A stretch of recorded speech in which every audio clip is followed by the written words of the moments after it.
Thank you all for joining. I see folks from around the world. Obviously, it's a topic of hot interest and keen interest. Let's give it a few more seconds. I know that people are joining as we speak. I hear the dings on my computer. You know, let's just give it a few more seconds and we'll get started.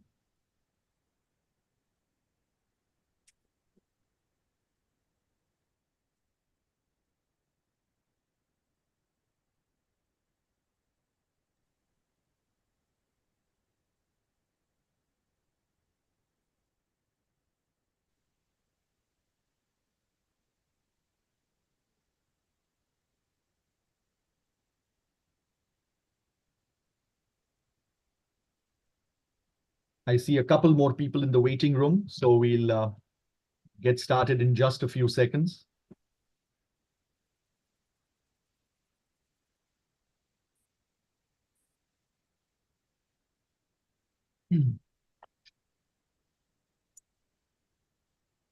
Okay, fantastic. Let's get started in the interest of time, and I'm sure people will join in.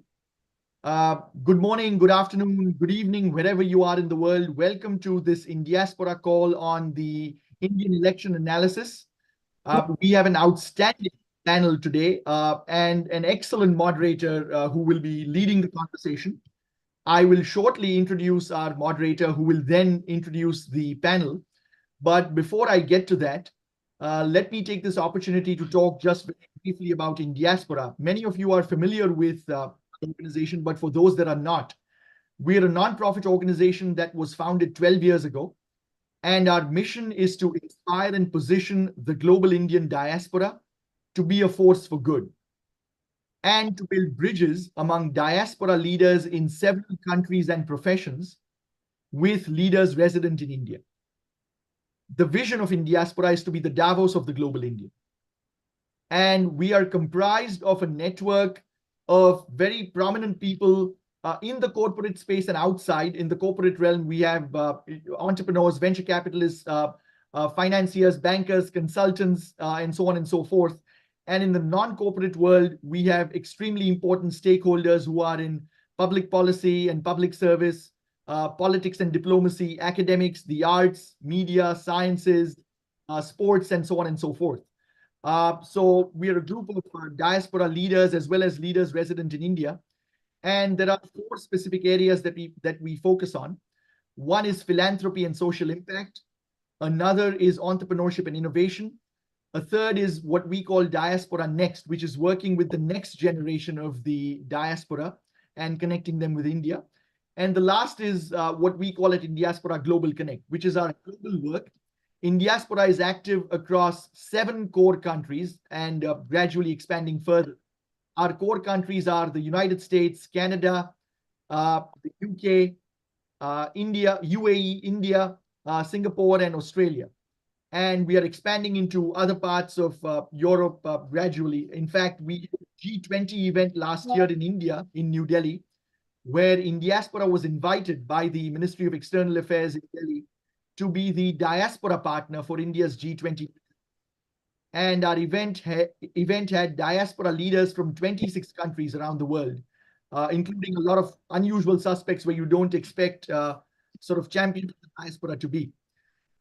In terms of this specific event, one of the important aspects of Indiaspora over the past 12 years has been to make sure that we interact with diplomats and senior government officials in an entirely non-partisan capacity. We don't take any political sides or endorse political candidates or parties, but we do actively work with governments, sitting governments in power, whether they are in the United States, in India, or indeed in other countries around the world. We work with the senior diplomatic corps from India and from other countries that are important to us. And we facilitated a lot of bilateral interactions, leaders of countries and cabinet ministers, whether it's from India, the United States, and now increasingly in other countries as well. And to that end, obviously, political developments in India are extremely important for Indiaspora, something that we closely follow and monitor. And that was the genesis of doing this particular event from an Indiaspora perspective. Let me now, without further ado, turn it over to our excellent moderator. We are delighted that Aditi Sangal of CNN is going to be moderating this particular session. She will introduce our four panelists, and after that, there will be an open Q&A where people can put their questions in the chat box or raise their hand on the Zoom app. And they will be called upon by one of my colleagues, Amita Siddiqui, who was responsible from the Indiaspora side to put this event together. Before I introduce Aditi, just wanted to mention that in addition to the Zoom room, this event is live on Indiaspora social media channels. It will also be available for posterity on our YouTube channel, and it is being recorded as well for those people who registered for the event, but for some reason could not make it at the last minute. This recording will be shared with them. Now to introduce Aditi. Aditi is, like I mentioned, at CNN. We've had the pleasure of having her at several Indiaspora events over the years, have gotten to know her, and like I said, it's fantastic that she's agreed to be moderating this panel. She's an international and national news correspondent at CNN, and through her work, I can tell is eminently qualified to lead this discussion. So Aditi, with that, over to you for further introductions. Hi, everyone. As Sanjeev has already introduced me, I'm an international news writer at CNN in New York, and your anchor through this session. Thank you to Indiaspora for hosting this space where we'll analyze the Indian election results and look forward to what we can expect in the next 5 years. As everyone knows, yesterday India concluded another historic election. The people gave Mr. Narendra Modi a rare third term as Prime Minister. I want to emphasize this fact because it's truly remarkable for a political party in India to enjoy this sweeping mandate that his Bharatiya Janata Party, or the BJP as we call it, had for 10 years, let alone be granted a third term. And Mr. Modi is an extremely popular leader. Morning Consult, a poll ranked him as the world's most popular leader with an approval rating of 76% at home. And he enjoys a bipartisan support within the diaspora as well. However, as we also know, BJP did not get the same landslide results that it had enjoyed in 2014 and 2019. So while the BJP made inroads in new states like Odisha and Telangana, it notably lost the northern state of Uttar Pradesh, which had been its most strategic stronghold. UP is the most populous state, and it's elected the opposition in 43 out of 80 seats. While Modi obviously won his Varanasi seat, many other prominent BJP candidates lost. Experts have attributed some of these losses to unemployment, rising prices, and growing inequality. So this means a few things. First, as many observers were saying, democracy is at stake in this election. Voters have clearly shown that democracy is alive and well in India.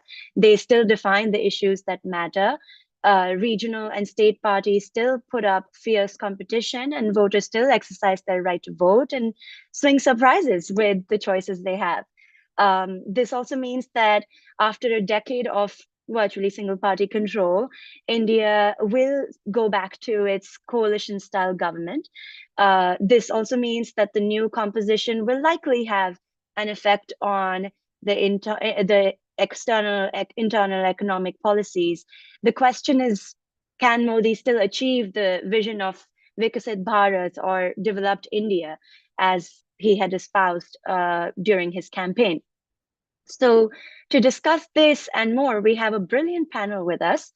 I'd like to introduce Indrani Bagchi. She is the CEO of Ananta Center. She's based in Delhi. Prior to her stint as the CEO, she spent nearly 2 decades analyzing foreign policy issues at the Times of India. Then we have Dhruva Jaishankar. He is the executive director of the Observer Researcher Foundation America, which he established in 2020. He also writes a regular column for the Hindustan Times. Next is Prateek Dattani. He's the Managing Director at Economic Policy Group in London. He is also the founder of the think tank Bridge India. His background is in economic analysis and leading global market entry strategies, including government liaison and public affairs. And finally, we have Victor Thomas. He's the president and CEO of the Canada-India Business Council, an organization dedicated to fostering binational trade and investment between Canada and India. Thank you all so much for joining us. I'm excited to have this conversation for the next hour. I think Sanjeev already alluded to this, but we'll try to keep the conversation for about 45 minutes and then leave the rest of the time for people to ask their questions. So Indrani, if I'll go to you first, please set the scene for us. You're in Delhi right now. What is the mood on the ground? How are the leaders reacting to the results? How's the public responding to the results? Thank you, Aditi, and thank you for having me on this show.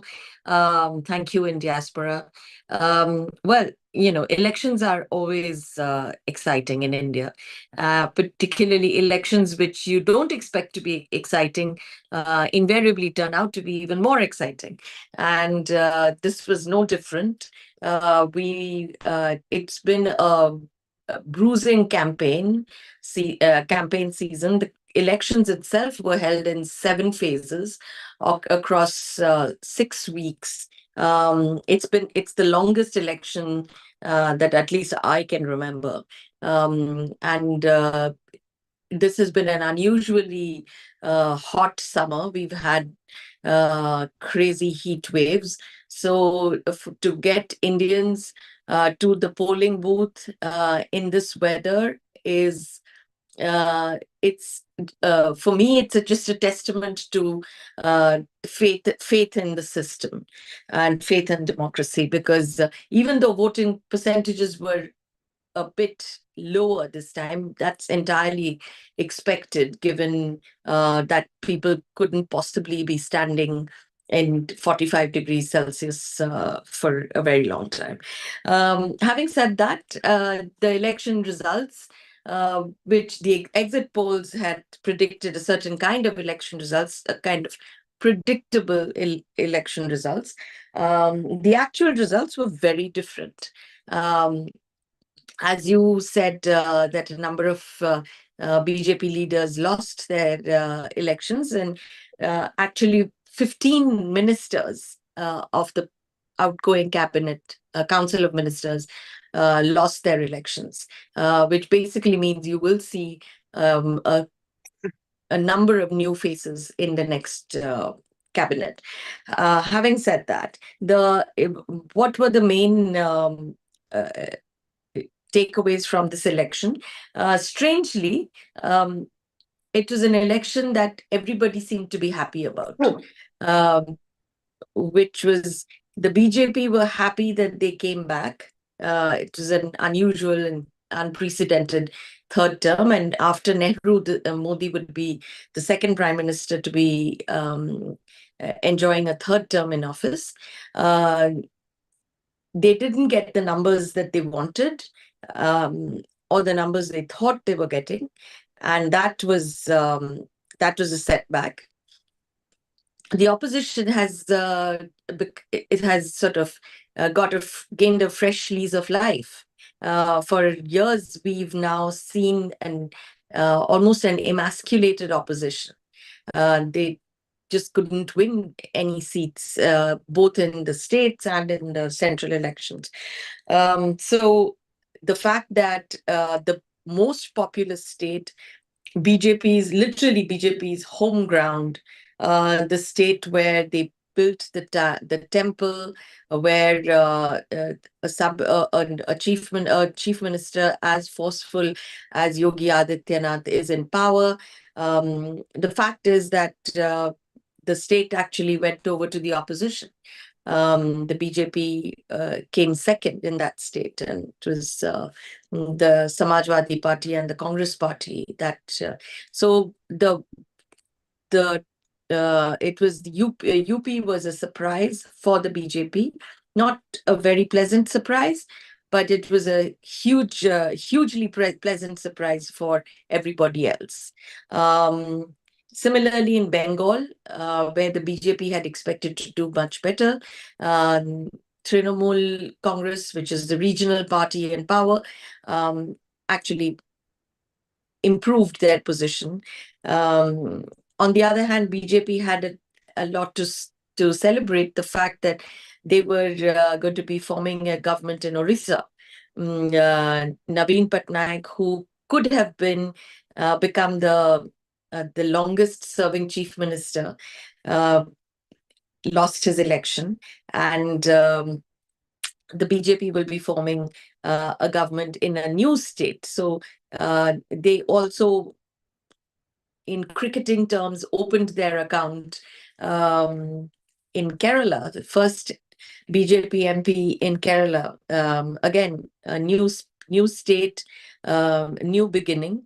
But the part that others liked about the results was that while the Indian voter reposed faith in Prime Minister Modi and his government, they were not willing to let go of the democratic checks and balances.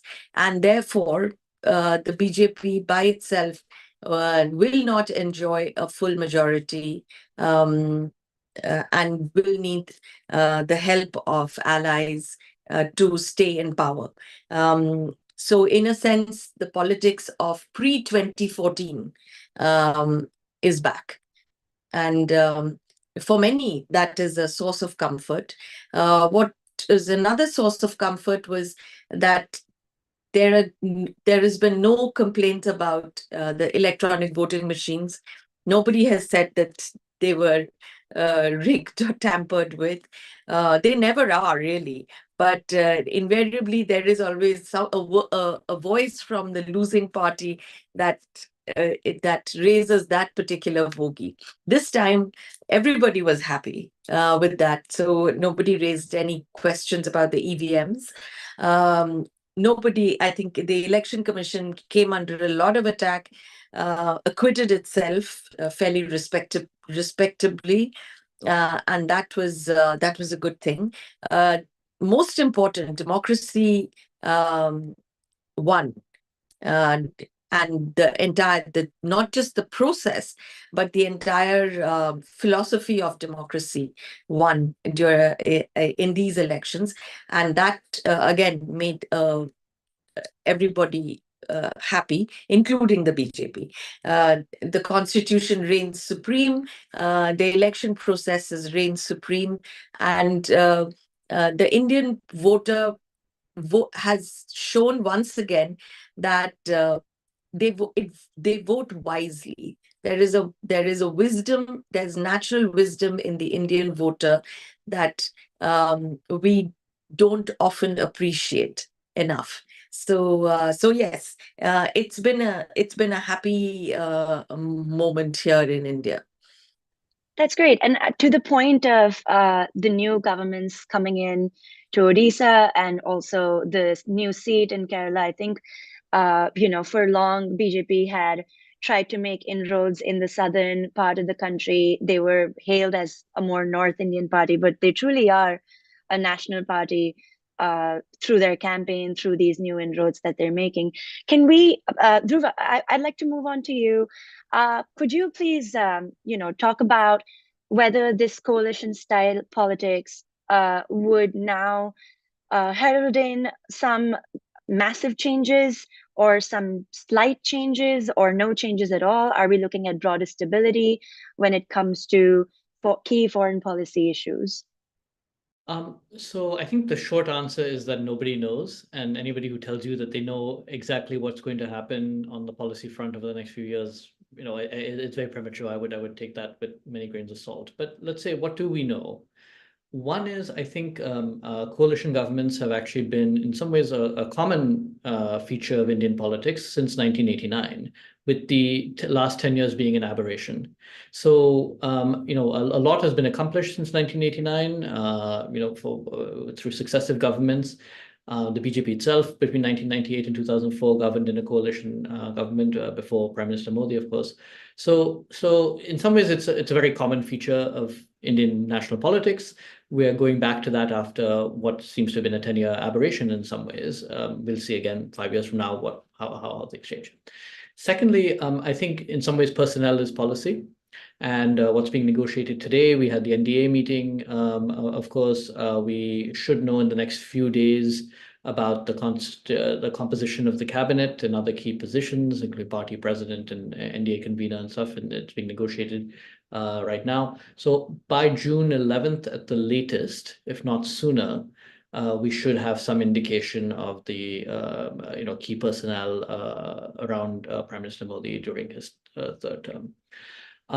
Three, again, without any insight as to what will happen, I would just highlight 3 or 4 areas to look for people to observe. Partly because whether these trends, which we've seen over the past 5 years in particular, in some cases 10 years, whether they will continue. Because they will have broader implications. So one is the broader approach to the economy, including the international dimensions of it. So to what we started seeing over the last few years since the COVID pandemic, India implement a form of industrial policy.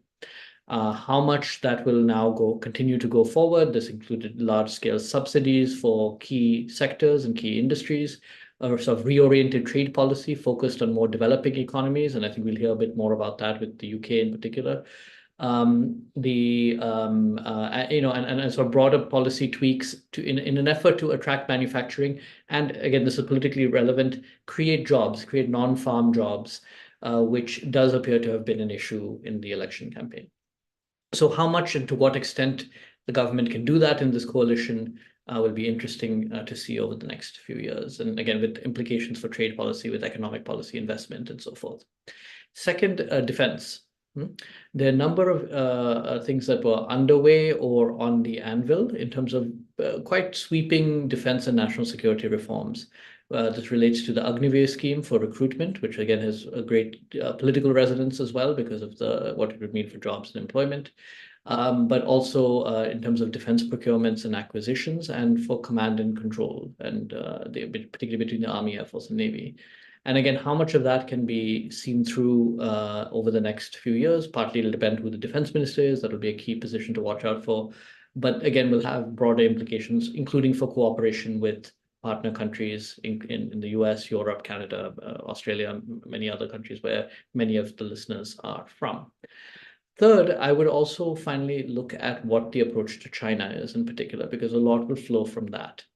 And I would just caution that after 2014, after Prime Minister Modi's first election, we did see China testing India at the border, particularly when Xi Jinping was visiting India in Gujarat particularly.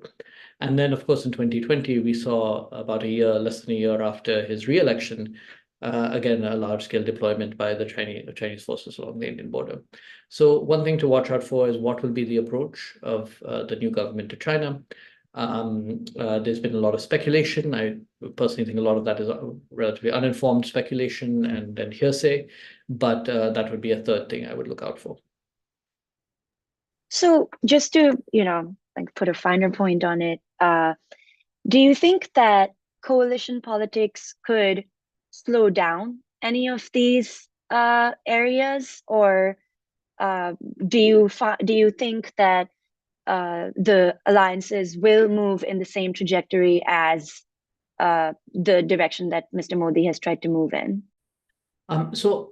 Generally, for the most part, strictly foreign policy issues have been largely the prerogative of the Prime Minister. We saw that particularly during the UPA government, where Manmohan Singh and even previously where prime ministers themselves have really, they don't always have the same level of electoral resonance. The reason I mentioned those 3 issues in particular is they are in some ways foreign policy issues, but they also have a strong domestic and political implications as well, particularly the first 2, the questions of the international economy and defense. And so I don't think it's clear that always that a coalition government is better or worse. We've had periods in, the Narasimha Rao government in the early 1990s, UPA 1 in particular, where, these were relatively weak governments that managed to accomplish a lot in some of these policy areas. At the other times, we've seen large political mandates not being able to, the Rajiv Gandhi years, 1984, he wanted to do a lot more than he was able to carry through. So I'm not sure the coalitions themselves are a factor, but in some cases they can be accelerants because people feel they have, they're moving in the same way. They're playing off the back foot, if you will, to use a cricket analogy. But so I wouldn't draw a clear distinction. But I think one thing to watch out for a lot of our listeners is who occupies key portfolios in these areas, and whether the coalition government is able to push through some of these policy measures. Great. So I'll move to Prateek on this topic of, acceleration or deceleration, possibly. India's economy was worth 3.7 trillion in 2023, making it the world's fifth largest, having jumped 4 spots in the rankings during Mr. Modi's decade in office. The economy grew by more than 8% in the fiscal year that ended in March, according to data published recently. So, Prateek, just in terms of the economic growth trajectory, what should we be looking at? What can we expect from these next 5 years under Modi, but with a different composition of government? Thanks, Aditi, so much for having me on this panel. Since 1991, when India started a series of reforms, regardless of whichever government it's been, on the center left, very left, on the right, the trajectory in terms of reform has been pretty much identical. The direction has been the same. Maybe sometimes we've been above trend, sometimes below, but it's pretty much been in the same direction. So I would expect that very much to continue, whether it's a BJP government, whether it's a bit more of an amorphous coalition with the NDA, or whether it's something more fractious. Generally speaking, 6 to 6.5% growth India can achieve over the next 10 years in its sleep without really making much effort. The problem with that is that it is what the opposition has labeled very correctly in this election campaign, a kind of a jobless growth. That doesn't lead to the kind of job opportunities that India's young people in particular need. So looking ahead in terms of what economic policies might either continue or new things that we might expect, I just want to pick up on a couple of points, one that Dhruva has mentioned and one that Indrani mentioned.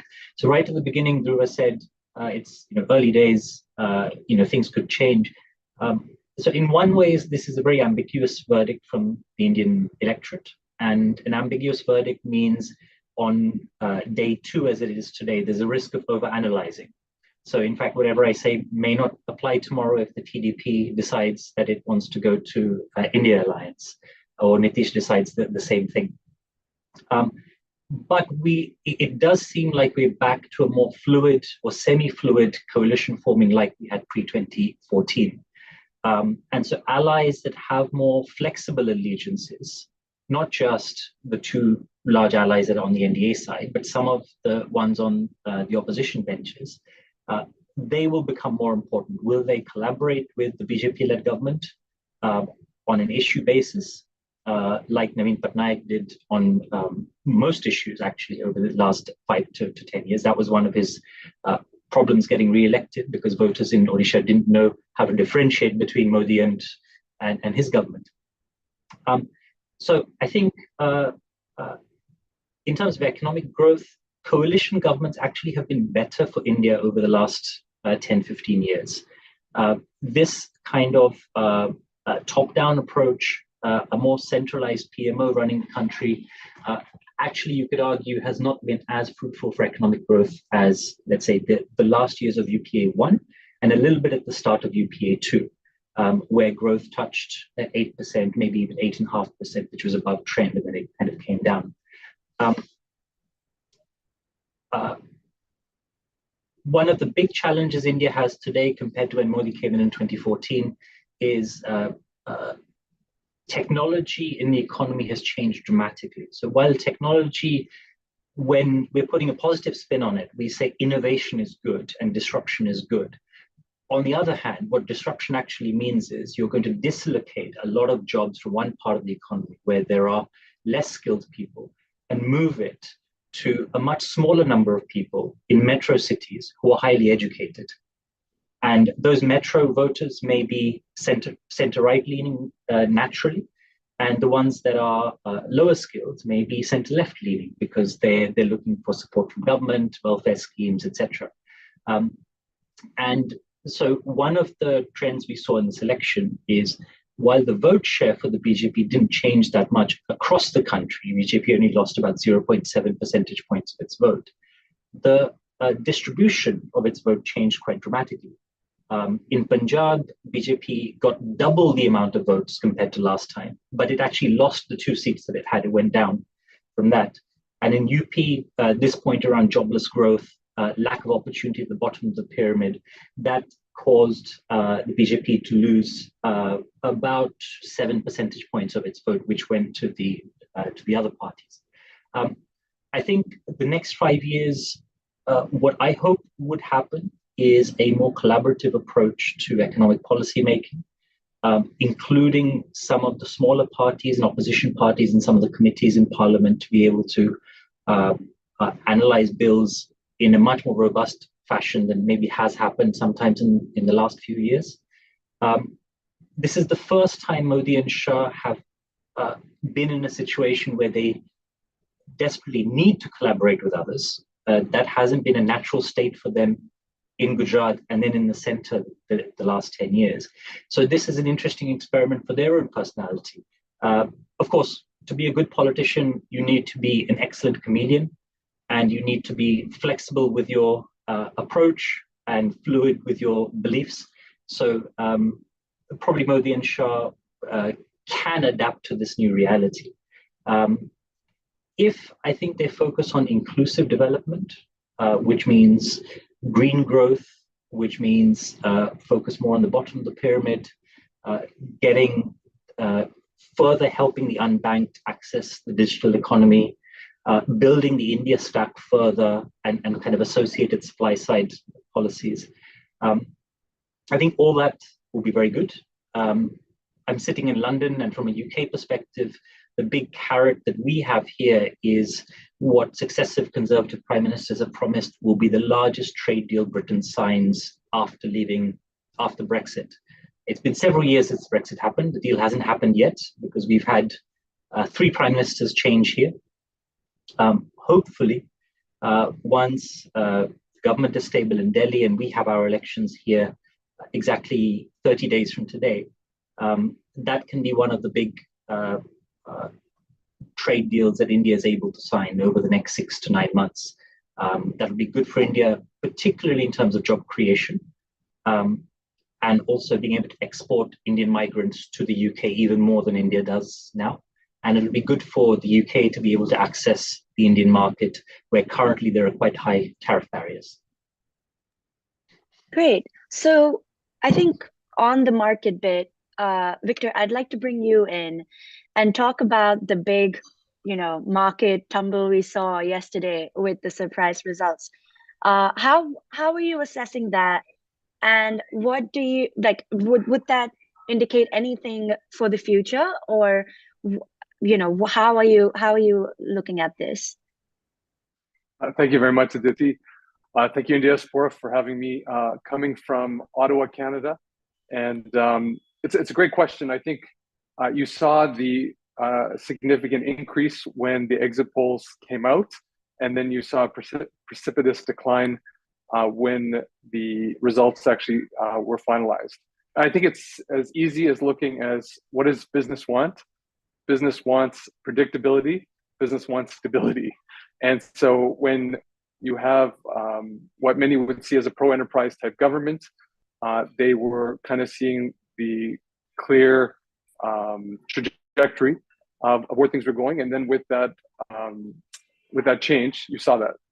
As you look out, I think Pratik was exactly right. That growth that's going to continue is going to happen. Things will rebound. But I just want to take a step back and, Indrani made a really important point. This election is historic. It is the biggest election in the history of the world. The logistics of having an election over 6 weeks with 642 million people is astounding. And if you just take that into perspective, if you take all the voters in the G7 that actually voted, it's 1.5 times the amount. And so this just was carried off. And some people were, questioning if India was a democracy and everything. Well, this just clearly proves that it's a democracy and the people voted, and so I think that's an important piece that can be celebrated right around the world, especially those from democratic nations. India's growth trajectory remains strong. Pratik mentioned some of the facts. IMF is forecasting that 15% of the growth of the entire world over the next decade will come specifically from India. So it's not just gone up four different notches in the rankings on the global ranking. It is also ascending, as most people on this conversation would know, to the third largest economy by the end of this decade, and it's still on pace to do that. Infrastructure will continue to be a major piece of that. Canadian funds, our portfolio investment has now contributed well over $75 billion into the Indian market, and they will continue to do so. And so as you look at the overall pieces like manufacturing and of course digitization, I just saw a number, over 14 billion financial transactions last month on UPI alone. Mind-boggling. And so, but I think there's been a theme that's come up, and it's around employment. And India has to move to becoming a global talent hub, not just for itself, but for the world. When you look at the demographics that it has, and some people even label it as a demographic dividend, it is a blessing if they're actually skilled, reskilled, educated, and put to good use.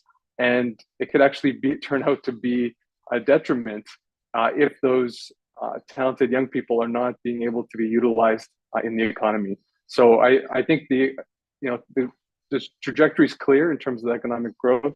Markets will rebound. Markets will continue to rally once things settle in.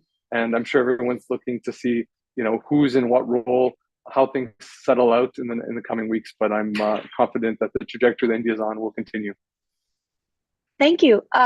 I see a very interesting conversation going on in the chat. Thank you, Indrani, for already engaging with that. I want to get to it, but before I do that, because that's a big topic in itself, I do want to address the Vikasit Bharat, Atmanirbhar Bharat, which is developed India and self-reliant India agenda that Modi has espoused in his campaign and his prior tenure, the decade-long tenure. Can we expect that to continue? And it seems like the voters weren't really feeling the effects of the agenda on the ground. Would that be a correct assessment? How would you see this going forward? Anyone who wants to take this question, I'm happy to.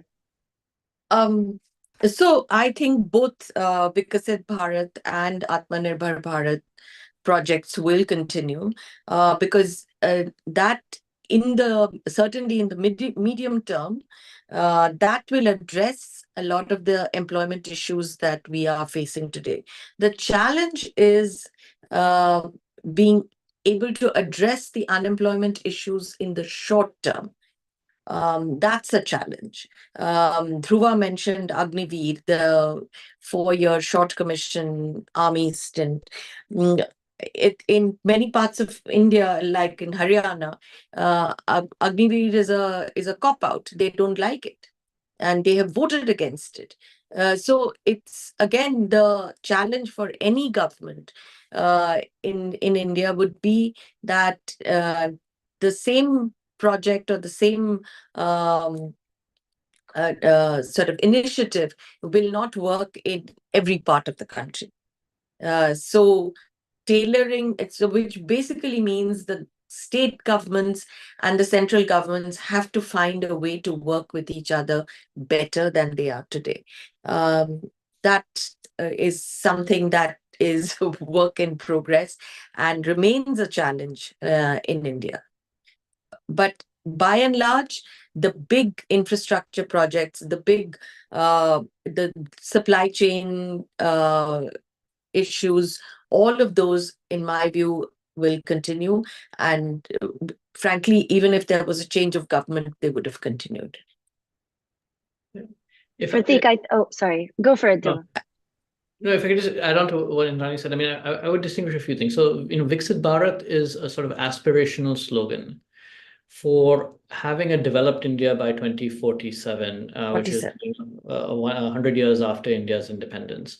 And I think part of the logic behind it is because of the previous two terms where you had a sort of predictability and political stability in the center just because of the large political mandate that the BJP had, that you could actually set in policies that instead of thinking about the next election cycle, you could actually put in place policies that could have this longer term effect.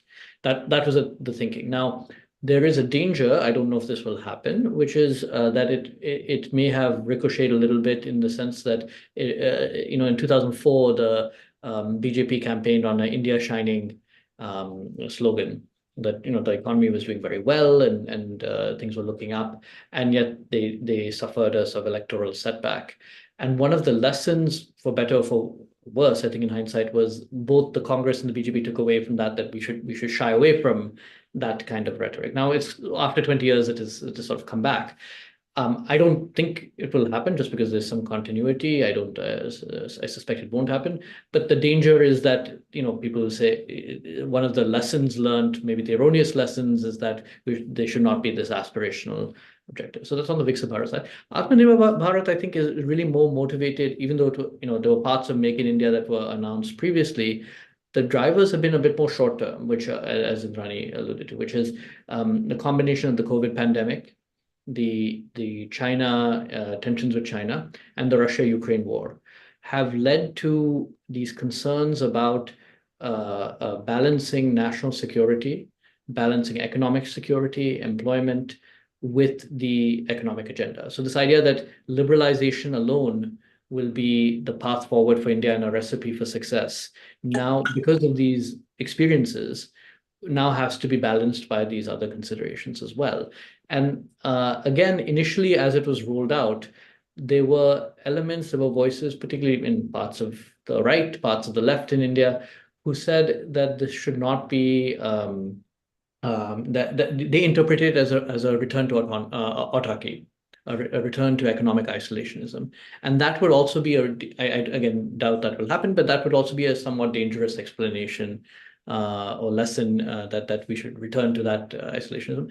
I think over the last few years, we've seen a more balanced, the negotiation of free trade agreements on the one hand, making foreign investment easier, but balancing it with these needs, which are national security, economic security, employment, and resilient supply chains.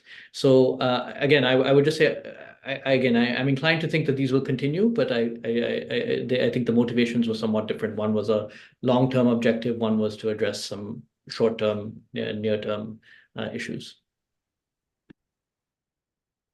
Go for it, Prateek. Just to add on to what Dhruva is saying, so both Viksit Bharat as well as some of the other sloganeering, I think it's important from a signaling mechanism and an emotional appeal to the electorate to make Indians feel good about being Indian and make the diaspora feel great about being Indian. But it's not so helpful in day-to-day conversation. So, for example, India may be an $X trillion economy, but of course it is. It's 1.5 billion people. You would be surprised if it wasn't one of the biggest economies. But the per capita GDP is the same level as it is with Bangladesh. That's a far more relevant statistic to talk about. So if you think about out of 1.5 billion people, how many people can afford a 350 rupee Starbucks coffee once a week? Probably not more than 10 million people or 15 million people. That's not, or maybe 50 million people at the best. That's not a huge number of people. So I think some of that is a bit of a marketing exercise, which is great, but it's not helpful in terms of the nitty-gritties of economic growth. In terms of Atmanirbharta, the one point I would make is that Indian companies investing in India has not really happened over the last 5 to 7 years. If you take out the two outliers of Reliance and Adani, there's a couple of reasons I think that's not happened. Partly, banks have been saddled with debt from earlier administrations, and banks, particularly public sector banks, have been trying to clean up their balance sheets. So they have not been lending to the private sector. The last year or two after COVID, this has changed a little bit. So banks are happier to lend, and private businesses are happier to borrow, because consumer sentiment is finally back to where it was before COVID. So it took a huge dip during COVID, and now it's been kind of rising steadily. It's only now, probably at a national scale, gone above the March 2020 levels. So businesses are happier to invest. But the reason why some of the other big industrial groups don't invest in India, haven't invested in India, but have done outside India, is the same reason why the big changes in the stock market happened over the last 48 hours. So when the exit poll said India was going to, NDA was going to win big, the biggest gainers on the stock exchange were the Adani companies. They went up massively, as did Ambani's. There was not much of an impact on Tata companies and some of the other well-governed companies elsewhere on the Bombay Stock Exchange or the Delhi Stock Exchange. When the results came out, the Adani companies fell the most. So what that implies is the market thinks Modi is tied to these two big corporate houses. And that's very much the feedback I've had over the last 5-6 years, that if you're a second-tier industrialist, what's the point of investing in India? Because if you do badly, fine, no one's going to touch you. If you do well, you get a call to say you need to sell to Adani. And that, I think, is the main one of the main drivers that where a coalition government is a good thing, because in most countries in the world, politicians and business people need to get on well, and they're people that need to be kept happy. But if you have a coalition, then that is distributed more. So the power is not concentrated in one business house or two business houses. And I think that will actually mean the next 5 years are better for Indian companies investing in India. That goes back to your point about coalition governments being good for the economic growth. Okay. I think the last point I want to ask you all about is in his victory speech yesterday, Modi also mentioned the climate change challenges that are very top of mind for him, covering the US-India partnership on climate from the US. I know that was also top of the agenda for the, the partnership, for key foreign policy issues. So, Victor, why don't I bring you in? You can bring us some of the perspective from Canada on that end, and also if any other panelists want to jump in on the climate agenda after that. Well, the climate agenda is going to be very important. India, I think right now, takes about a quarter of all of the energy in the world, and there's no country that's going to need greater energy requirements over the next 20 years. Canada, of course, wants to do more. We do very little. There's a little bit now, I was told, going through our new TMX pipeline through the west coast of Canada, but we're really seeing a lot of it, given the geopolitical disruptions in the world, a lot of it coming from Russia these days. So it'll be interesting to see how they navigate economic growth while having such a requirement for energy with green policies. So I think, and maybe with the coalition, they can also come up with some more creative ideas. Anyone else want to jump in? Just briefly, I mean, I as I mentioned, one thing to watch out for is what happens to the industrial policy. It's not going to be, we've had sort of sector by sector differences, right? So one early success relatively has been electronics assembly, which is already bearing fruit. But one of the other areas where there already is a major push has been in solar supply chains, and to some degree other renewables as well, the green hydrogen mission. So again, there's been a lot of public money and public subsidies put behind this. There's now dedicated nodes in relevant ministries to basically offer single window clearances for some of these areas. How much of that will continue will really depend on, again, key ministries, key portfolio allocations, and then to some degree the state of public finances as well. So again, it's something to watch out for. Obviously, it's been, as you mentioned, it's been a priority for Prime Minister Modi. I think there's some push to try and have some by the end of this year in the next COP meeting, have some more to show for it. But it'll be one of the key areas of the continuing to watch out for us of how India continues with its industrial policy push.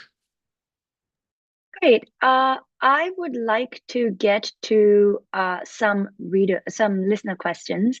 I think there was a big conversation going on about the contrast between democracy conversations in the US versus the democracy questions in India. Does anyone have any contributions to that?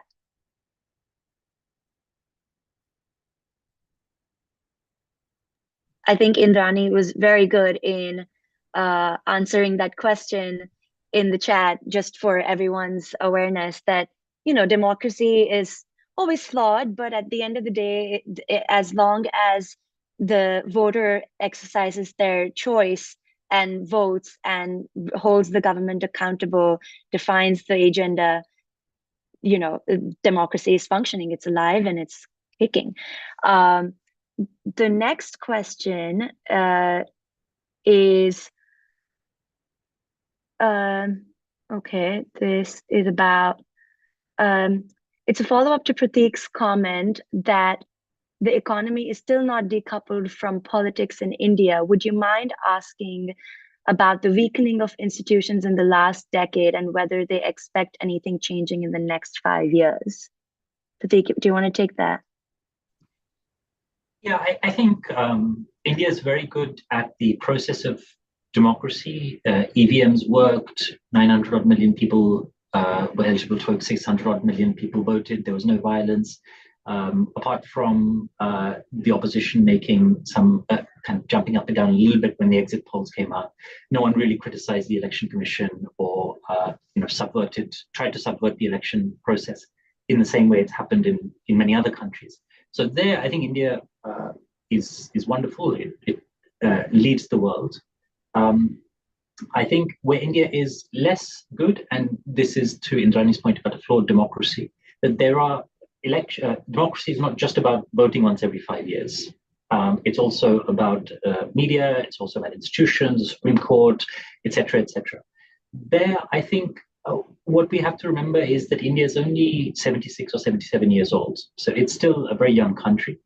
There are some things that we've done much better than the US, Europe as well, having a female prime minister, having equality between, so suffrage with women being able to vote enshrined in the constitution, actually from the beginning. These kind of things we've done far better than many other Western countries. So picking out one part of democracy that doesn't work and then saying it's all broken is as much of a misnomer as saying everything is perfect in India. And I will keep you on the mic, Prateek, because we also have a question from Kevin Houston, Kevin Houston, I think. Does the conclusion of a UK-India trade deal look more likely if, as the polls predict, a Labour government wins in the next election? So that's a diaspora question right there. So in fact, the two countries have had, I think, about 14 or 15 rounds of trade negotiation already, which is quite substantial. And the UK's chief negotiator quit his job a few months ago because he felt like my job is done. He's moved to another job in government. So the delay is entirely a political delay now. It's not to do with civil servants and agreeing a draft in large portions of it. And the political delay has been because Britain's foreign secretary has changed multiple times, prime minister has changed multiple times, and Britain's just been focusing elsewhere. And Rishi Sunak has had far more crises internally, domestically, than to think about things like a trade deal with India. So I think once there's a stable government, I think we'll be back on track. I think if the Conservatives come back with a majority or Labour come back with a majority, I don't think that will make any real difference to the substance of the trade deal. Maybe there's 5% here and there where Labour may focus more on centre-left issues, which maybe haven't been discussed as much as part of the trade deal, and the Conservatives will be a bit more business-friendly. But otherwise, I think the trajectory is the same. Great. And I think, Indrani, I'll want you to answer this question about the biggest hope. With regards to the foreign and economic policies, including NRC, CAA, farm reforms, etc., what is A, your biggest hope, and B, your biggest concern with this new government?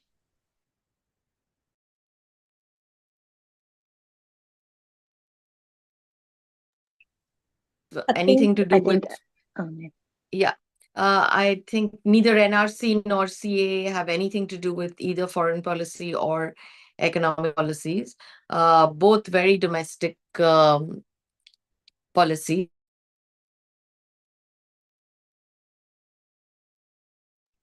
Sorry, is it just me or Indrani has frozen? No, I think. Yeah, I think she's having some Indrani. trouble with the video. Okay. Maybe we can go to another panelist while she figures it out. Yeah. All right.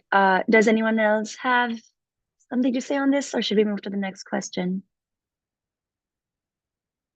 We can move to the I'm happy to talk about the Yes, go for it, trade deal. Victor.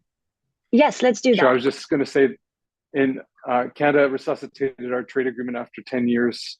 Sorry, in terms of trade negotiation in March of 2022, we were, I think, 8 or 9 rounds in until August of last year, and then of course Canada pulled back just before some of the comments by the Prime Minister of Canada on September 18th. And so, but as we've seen even since, 4 countries in Europe have now a trade agreement worth $100 billion. Previous to that, the UAE and Australia. So there are countries that are all of a sudden pivoting in a significant way to getting agreements with India. We were hoping that the UK would get an agreement because it would give us a clear trajectory for us to follow suit. But it's going to be an important piece in this next mandate to see who else will come alongside. They haven't joined some of the bigger trade agreements. It seems like India wants to do one-on-one, and those will be a big piece in this next mandate. Great. And I think I think this will be my last question. In terms of what India's allies are looking at in terms of government or diaspora that supports, what are the key hopes or goals that one would expect from a successful 5-year term under this government? I know that we've talked through quite a bit here, broader approach to the economy, some defense, the economy having to grow, not without the jobs should be there within the growth. Is there anything else that would make India's partnership with its allies stronger? What would make Indian diaspora more connected to India? If I may, so I'd say the 3 things. 2 one particularly you mentioned, which is I think we'll see the future the trajectory of the Indian economy, particularly ensuring a sort of more inclusive job employment driven growth, particularly in the manufacturing sector. I think that will be as agriculture which makes for a decreasing part of the economy, but is still very employment heavy, becomes more efficient. Obviously, there will be jobs moving on, non-farm jobs. Services are doing reasonably well, but don't have often high employment associated with them. And so, I think there is this missing middle that for a variety of reasons will have to be addressed, and also has a political resonance as well. The second, as I mentioned earlier, is I think defense and national security reforms. Again, some of it is happening incrementally, but there's some major changes that have been recommended. There was actually a Vijay Raghavan committee that has recommended some major defense reforms that how much of that can be implemented over the next few years is something to be seen. There was a delay also in having a new chief of defense staff. Whether the current chief of defense staff can actually now push through some of the theaterization of the Indian military is something to look to. The last thing I would say, so again, something that I think is a bit missing and where the diaspora can actually play a role, is I think there's a lot to be done to facilitate people-to-people exchanges between India and the rest of the world. And I don't, some things are happening organically. There are a very large number of Indian students abroad, particularly in the Anglosphere. US, Canada, UK, Australia. There are a large number of tourists, growing number of tourist businesses that will happen. So that is happening, the outward flow. But I also mean in terms of just educational exchanges, for example. Still the compliance costs of setting up universities in India foreign universities is very high. There's some experimentation now underway in Gift City in Gujarat. You're starting to see a few universities express interest in that. But there's still much that can be done short of that in terms of facilitating exchange programs, whether it's for students, whether it's for business leaders. Again, some of that is happening, but the scale is, when you see, I see from the US people going on trade delegations to Europe or China and stuff, and it's much broader, much larger. We need to build up those sinews of cooperation much more, and the diaspora can play a very valuable role in facilitating and supporting those kinds of exchange programs. Victor, Prateek, do you have anything to contribute on that front? Sure, I'll just go quickly. I think the infrastructure actually connecting rural with urban. I think you saw some of the divides in the country. I think that's going to be a huge piece of it. Skilling, reskilling. How are you actually setting up the workforce, not for today, but for tomorrow, and actually getting people jobs immediately? And then, further leadership in the geopolitical. There's so much going around the world. So many things are changing. How does India not just exert itself as one of the largest economies, but also, to Dhruva's point, leadership when it comes to defense and a number of other, in terms of also pro-democratic countries.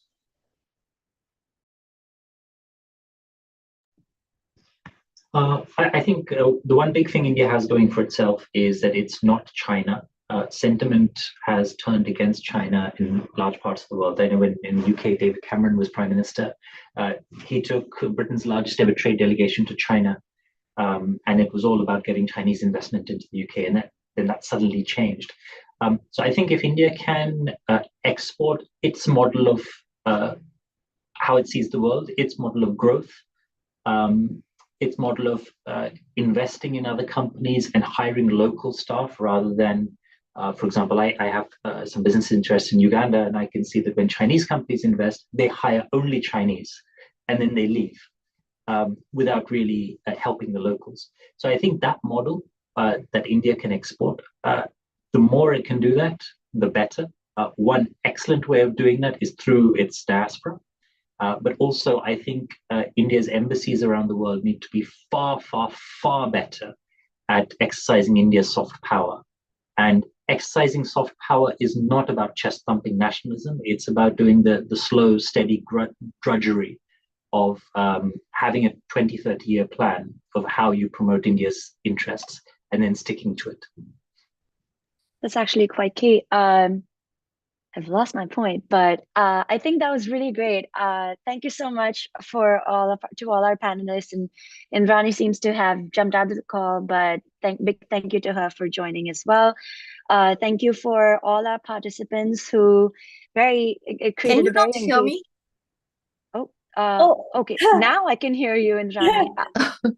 Oh, Okay. there you are. Did you have anything to add before we close the conversation, Indrani? I know you were cut off and we had some internet issues. Yeah, no. I've been following it, and that's fine. Thank you. Okay, so with that, I think I will call the event to close. Amita, the mic over to you. Thank you so much.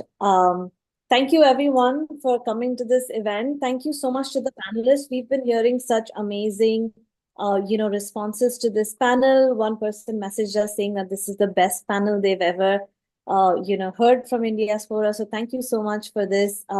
Indrani, Prateek, Dhruva, Victor, and Aditi, what a masterful job with the moderation. Thank you so much. Thank you everyone that came to this event. As you know, civic engagement is a huge initiative for Indiaspora, and this is how we, do it by having a dialogue, engaging with our diaspora.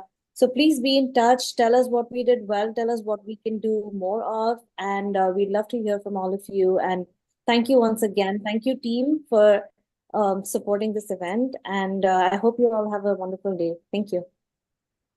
Thank you.